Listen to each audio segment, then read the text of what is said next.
Hello and welcome along to this FM19 Clyde FC challenge with me, Daniel. It's episode 3 and today we're back for the halfway point of the season. We play our 18th game against amateur side Queen's Park, hoping to secure our place at the top of the table. We're unbeaten and invincible after 17 games, despite a number of draws, and rivals Edinburgh City have been falling away and Peterhead have had a pretty poor season below us. So we're up 6 points clear now, and we could try and extend that lead today. As we play the final game of the calendar year here, we could go into 2019 with plenty of excitement to come. With the second highest scorers in the league still, just 1 goal behind 2 a game, and only 6 conceded in 17 league matches, we really are a force to be reckoned with at the back. And even more of a bonus, we've got most of our squad to sign new contracts. Unfortunately, David Goodwilly's the only one who hasn't, and we have managed to improve our bank balance too, and almost free up a little bit of wages for the season. We've got a couple of players leaving at the start of January as well, so we'll go and talk about all of that in a moment. But firstly, a massive thank you to everyone who's followed this challenge. We're obviously so late in the final week of the FM19 cycle now, and I've been really blown away with the support for a new series. So a massive thank you to everyone that's come and followed along. Whether you've just watched a little bit, checked out the first episode, or an avid watcher all the way through, I really do appreciate your support and can't thank you enough for giving another series a try. We've got FM20 daily content from next week, so make sure you subscribe to the channel for that one. And if you're enjoying this series, please do put a thumbs up on the video. I really am greatly appreciative of the support. But on to Clyde FC. We've obviously been a couple of months off camera and we're going to go for our usual review style episode today. So let's go and have a look at the schedule to see how things have been going. Of course, you know we're still unbeaten in the league. We've had a couple of brilliant wins in the Scottish Cup as well. Obviously the first game was the second round off camera. We had that before the last episode. But then we played League 1 Arbroath in November. It was a fantastic 3-1 win actually. We were 1-0 down at half time and gave the lads a bit of a rollicking. But David Goodwilly got us a crucial goal, and John Rankin, the experienced midfielder, scored an absolute rocket from 25 yards. Ray Grant's goal wasn't bad either, to be fair to him, and it was a string of brilliant performances in the last couple of months. Loads of goals and loads of clean sheets. We really have been fantastic across the board. We've got a big spell coming up now with Peterhead away at the start of January, and in a couple of months' time we've got Edinburgh City. That should clash with our youth intake, so we'll probably be back for that one next. And then hopefully we can focus on the end of the season, particularly with some big cup games coming up. Of course, Ross County will be another one of those in January,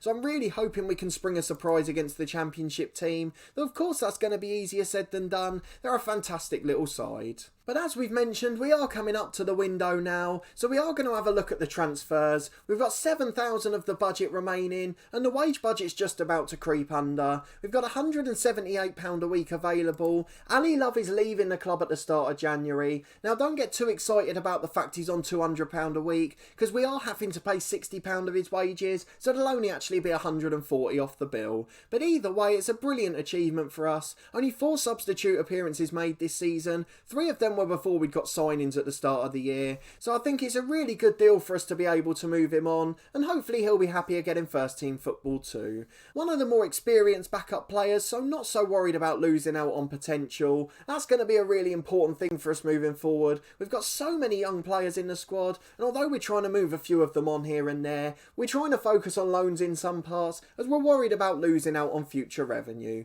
Of course that's not going to affect us in the future, but I'm all about doing things realistically. As you know, I'm a massive football fan and I want to do things to the book, and although that does sometimes mean slower progress, it is important to me that we've done things realistically. On to transfer history, just to confirm, we haven't really done anything since, and we've not been able to get any players out of the club yet either. We've got a couple who are listed for loan and transfer now, and a couple more that are unhappy, and David Goodwilly's still wanted by Livingston and Dundee. The end of his contract coming up at the end of the year, and we can't discuss a new contract yet, as we've had the 2 previous breakdowns in talks. We just can't afford the money he wants, although in the league he is being outscored by Tommy Caffrey actually. If we go and have a look at the League 2 table, I didn't expect that to be a segue, but it worked out quite nicely. The top 3 scorers in the league will be in action today. Caffrey on 13 for us, with Goodwilly on 12, and then Josh Peters of Queen Park on 10. Let's have a look at him, a striker and right winger, and he looks a very good young player. Actually, can we get him in? He's on a free agent deal of course, as they're all amateur players at Queen's Park, Park, and although we can't afford to buy him at the moment, he wants £375 a week, and he could be the perfect replacement for Good Willie. So certainly replacements lined up. Hopefully it won't need to come to that though. We'll get into the game in a moment and see if our two strikers can outshine theirs. But as part of our review, let's look at the progress the dynamics are making. The team cohesion's still not improving much, stuck on average for at least a couple of months now, though the dressing room atmosphere and managerial support is good, two of the things that weren't great at the start of the year. We've built our reputation and built our relationship with the players, and despite a few of the backups causing problems behind the scenes, none of them are really influential enough to cause trouble. They're getting upset, and of course the odd person's agreeing with them, but they're not getting any of the team leaders involved, so that's going to help us moving forward, particularly as they barely played a game all year. Let's go and have a look at the competition screen too, just to confirm how we're doing in everything. Of course we were out of the Betfred Cup and the Iron Brew Cup last time round. In the Scottish Cup we've got Ross County in the 4th round. That'll be a really exciting one. I'm hoping we'll be able to do something special there. Of course Ross County, one of the first teams we ever managed on this channel. At the end of our FM19 challenge, the head coach. That was my sort of warm-up series when I first started doing YouTube content, and it did end with Ross County, but we're top of the table, 6 points clear. We've got the top goal scorer and the second in the league, and we're also on track for an invincible season, something we never could have expected at the very start. Edinburgh City falling away, that we probably could have expected. They've not got the best side on paper, and they've not been able to keep up their brilliant start, but Peterhead also disappointing this year. They've got a squad that should be right up there with ours. But let's go and get into this live commentary for today, just the one on key highlights as usual. We're focusing on the review and all of the action off the pitch, and I really can't wait for the youth intake next time round. I've got a feeling that's going to be an exciting one. We drew last time away at Hampden Park, though we are heavy favourites for this one here. They've got one player out with a fractured leg, and we've got a pretty familiar lineup. So a couple of updates in terms of player development. Ross Booth, the 16-year-old, now 4.5-star ability.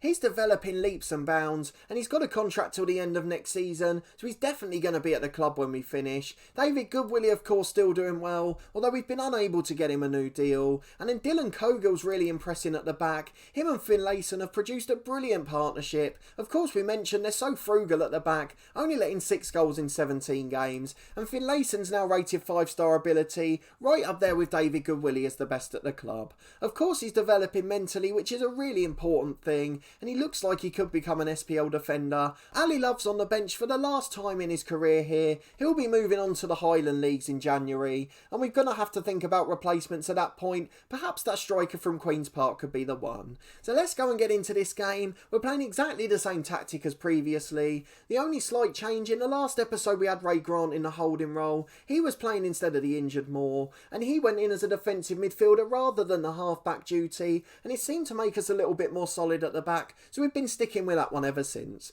The two holding midfielders have scored some cracking goals as well, 3 between them this season, 1 each for Moore and Grant, and then John Rankin scored 1 from defensive midfield too, so it certainly seems to be an added bonus to the role. It's a 4-4-1-1 for Queen's Park. Of course, the attack spearheaded by Peters, who we looked at pre-match. I'm sure that means he'll probably go and score now. They've got Summers at left back, a player our director of football tried to sign. A decent left back. I've had him before in a save, I'm not quite sure which one, but he is a really solid player, though not quite good enough for our standard. We couldn't afford to spend 200 quid a week in wages on him when we already had a solid left back. Then we've got Alan Gow in the number 10 role for Queen's Park too. If I remember rightly, he played for Rangers at some point. Am I making that up? I'm not. He didn't ever play, but he was at the club in the late 2000s, and on FM19 I definitely had a good save with Rangers, so that explains why I recognise his name. He played for Blackpool, Norwich and Plymouth in England too, so he's had a really decent career actually, and he's even had a spell in the Indian Super League. What more could you want from a top professional pro? He's really struggling physically now, but he's still got those technical attributes, so we're going to have to be sure to be closing him down, and hopefully Callum Moore can do just that. We're going to assertively tell the lads to pick up where they left off, and we've just got to hope for another convincing win. The pre-match tunnel interview's over. We've had quite a lot of them for the 4th tier in Scotland, as David Goodwillie goes for the kick-off to Caffrey, where we're hoping to build an early lead. It's Booth keeping the ball in the middle. The highlight ends very quickly, dominating possession, controlling a lot of games, although as I say that it flips to 80% for Queen's Park. We've really been a decent side this season, and we've not looked like like losing too often. More into the box to Gilmore, his header hits the post, Cogill tries to get the rebound but is cleared, and with 15 gone it's still 0-0, neither side managing a shot on target. We've had one against the post and it's now updated to say 2 on target, but none of them worthy of a highlight as Gilmore puts a free kick miles over the bar. Well, 10 minutes to the break, it's been a very boring game. Good Willie tries to change that with a free kick. It's a brilliant save and it's cleared away to him on the right. And he's going to have to build from the back again. He goes back to the fullback Miller. We've got a throw on the left. It's coming to life now. Can we create a chance and score the opening goal? McStay to Stewart, who plays a 1-2. Been really solid this season, McStay. I'll hold that thought as Stewart crosses for Good Willie. And he misses a clear-cut header from 4 yards. Either side of the keeper, it was definitely in. But unfortunately, he wasn't able to beat him. At half time it's going to be 0-0. The point I did make was about McStay. He has got really poor natural fitness, although Mark Stowe's been sent off on the stroke of half time and he's going to have more time against 10 men in the second period.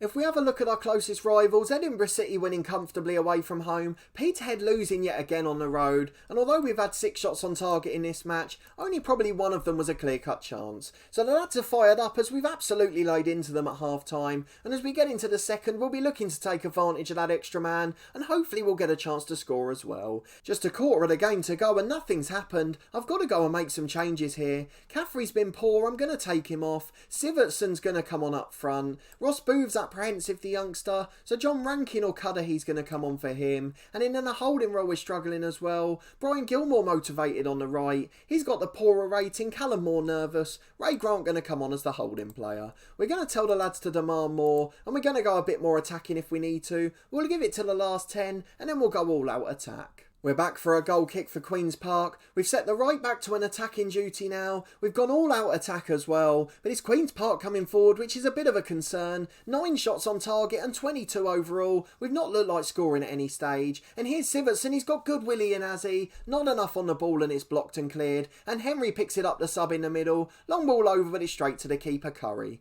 He picks it up and we try and build again. And you can see my point about McStay's fitness there. Dropped to 64% and he's really struggling with it as we try and build out from the back with him now. Out to Stewart, the left back. Plenty of room on that left hand side, but he's not taking the time to go forward. Cudahy picks it up on halfway. Long ball over to Sivertson. It must be a penalty and is. David Goodwillie surely will take it. A 17 rating for penalty taking, and I just fingers crossed he won't miss this one. We've got to try and score it, and it could be another second yellow here. I didn't realise it was the man with a booking. They're going to be down to 9 men, and if we don't score now, we've got 5 minutes to go all out attack. But please, David Goodwillie saved the day. He slides it in the bottom corner. Ever the reliable. What a finish. And we're going to nick a 1-0 win here. We're going to drop back to a positive mentality. Drop the fullback to a support duty too. And we'll get into the last couple, hoping to put some gloss on it. But either way, we're going to get the 3 points now. A rather risky challenge from a man on a yellow. But the clearance only goes as far as McStay. And Grant picks it up the substitute as we're comfortably in possession on the left. Here's Stewart on the left back area. In towards Sivertson. Good cross and decent header, but it just beats the keeper and the crossbar. 2 minutes of stoppage time remaining, and an unconvincing performance is going to lead to another 3 points for us. Good Willie back to Gilmore. McStay on the edge with a block shot. Miller again finds him. There's plenty of time. Miller just trying to find that opportunity, and eventually it's out to Cudahy. Here's Miller again back to McStay. Brilliant finish from the edge of the box. There's the gloss we needed. We can't say it's not deserved. A 2-0 win, a fantastic result, and we stay top of the table in the new year. A brilliant performance. We really were dominant from start to finish. Although we have got a few worries in front of goal, we've got 2 good strikers who I'm sure will be decent. But the most important thing is the 3 points, and we are playing dominant football as well. Almost 1,000 fans through the gate to see it, and hopefully they'll be impressed with the performance. There we go then, Edinburgh City did win 3-0 in the end, although Peterhead managed to come back and win too, so no change in the gaps between first, second and third, but we're still in the most dominant position into the new year. We've got big moments coming up, the January window starting in a few days, and if there is a big moment we'll come back for it, but I imagine it'll just be a review in a couple of months. McStay was the man of the match, and we'll go and praise him. Superb all match from start to finish, and we'll deal with a press conference off camera of course, as this episode's more focused on the review side. The last thing I've got to talk about before we plan the next episode is a couple of new staffing additions too. David Goodwillie had requested them. He was complaining about the lack of staffing quality. So in came a fitness coach. Addy Hammond is his name. Not particularly brilliant, but again good discipline, a decent young coach, and I'm sure he'll develop in the future. Really good with working with youngsters, so our director of football did well there. He picked both of these men, the second one Gary Locke. Solid mental stats and really decent coaching ones as well, and hopefully can support our young players moving forward. So plenty of quality coming into the club. A physio in Alex Dalton joined as well. Just an amateur one, but very decent stats, and we continue to improve our backroom team. But the most important thing is we retain our 6-point gap at the top, a far cry from when we lost top spot at the end of the last episode, and I think we're going to be back around the start of March. We'll have a January transfer window to review. We'll also have our youth intake hopefully, and if Edinburgh City are still close at the top, then we will show a game against them as well. If not, it may well just be a review episode. I'm not going to promise a live commentary in every one. So I hope you did enjoy this third instalment of this mini-series, which will continue for the rest of the week. We'll have content every day at 4:30, in addition to our Cricket 19 career. That's on Tuesday and Saturday at midday, and we'll continue long term with the release of FM20. Once that game is out next week, we'll have 5 episodes a week from our new long-term story. We've already picked the club we'll be managing in that, so do go and catch up with the announcements if you've missed it. And we've also announced the team we'll be using in the beta save, and that will run on the other 2 days a week. So daily FM20 content as soon as the beta's out, and I really can't wait to get started. But I've got to say I've loved this little challenge with Clyde. It's really helped fill this week fantastically. I've really enjoyed managing them actually, and I'm sure if they throw away the title, I'll completely change my mind in the next few days. But I hope you'll come and join me again tomorrow. If you did enjoy this one and a really dominant performance, please do put a thumbs up on the video. Let me know if there's anything else you'd like to see as part of these reviews, and of course we can come to them later in the year. And most importantly, please subscribe for daily FM20 content from next week, Football Manager videos galore on the channel, and Cricket 19 and other sports games too. I really do appreciate your support with the channel. But a massive thanks for watching this one and supporting the series as always, and I hope to see you next time for another important episode as we try to edge closer to the League 2 title.